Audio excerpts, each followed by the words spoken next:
Lecture du premier livre des rois.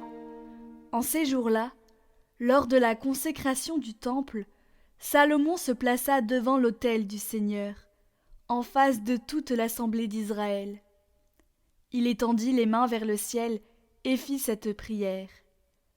Seigneur, Dieu d'Israël, il n'y a pas de Dieu comme toi, ni là-haut dans les cieux, ni sur la terre ici-bas. Car tu gardes ton alliance et ta fidélité envers tes serviteurs, quand ils marchent devant toi de tout leur cœur. Est-ce que, vraiment, Dieu habiterait sur la terre? Les cieux et les hauteurs des cieux ne peuvent te contenir, encore moins cette maison que j'ai bâtie. Sois attentif à la prière et à la supplication de ton serviteur.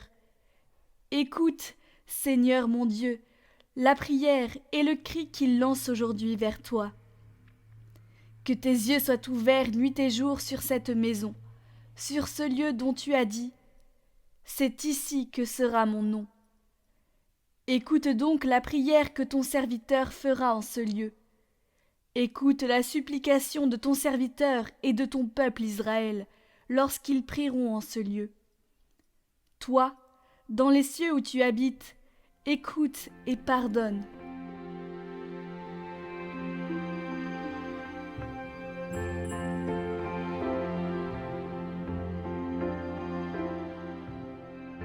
Évangile de Jésus-Christ selon saint Marc. En ce temps-là, les pharisiens et quelques scribes venus de Jérusalem se réunissent auprès de Jésus et voient quelques-uns de ses disciples prendre leur repas avec des mains impures, c'est-à-dire non lavées. Les pharisiens, en effet, comme tous les juifs, se lavent toujours soigneusement les mains avant de manger, par attachement à la tradition des anciens. Et, au retour du marché, ils ne mangent pas avant de s'être aspergés d'eau, et ils sont attachés encore par tradition à beaucoup d'autres pratiques, lavage de coupes, de carafes et de plats.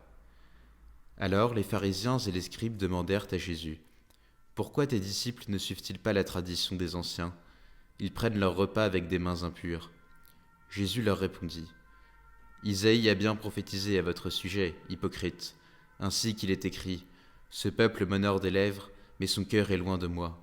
C'est en vain qu'ils me rendent inculte. Les doctrines qu'ils enseignent ne sont que des préceptes humains.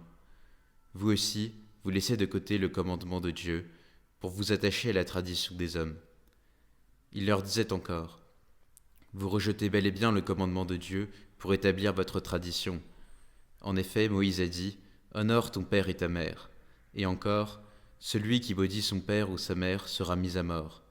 Mais vous, vous dites : Supposons qu'un homme déclare à son père ou à sa mère : Les ressources qui m'auraient permis de t'aider sont corban, c'est-à-dire dons réservés à Dieu. Alors vous ne l'autorisez plus à faire quoi que ce soit pour son père ou sa mère. Vous annulez ainsi la parole de Dieu par la tradition que vous transmettez, et vous faites beaucoup de choses du même genre.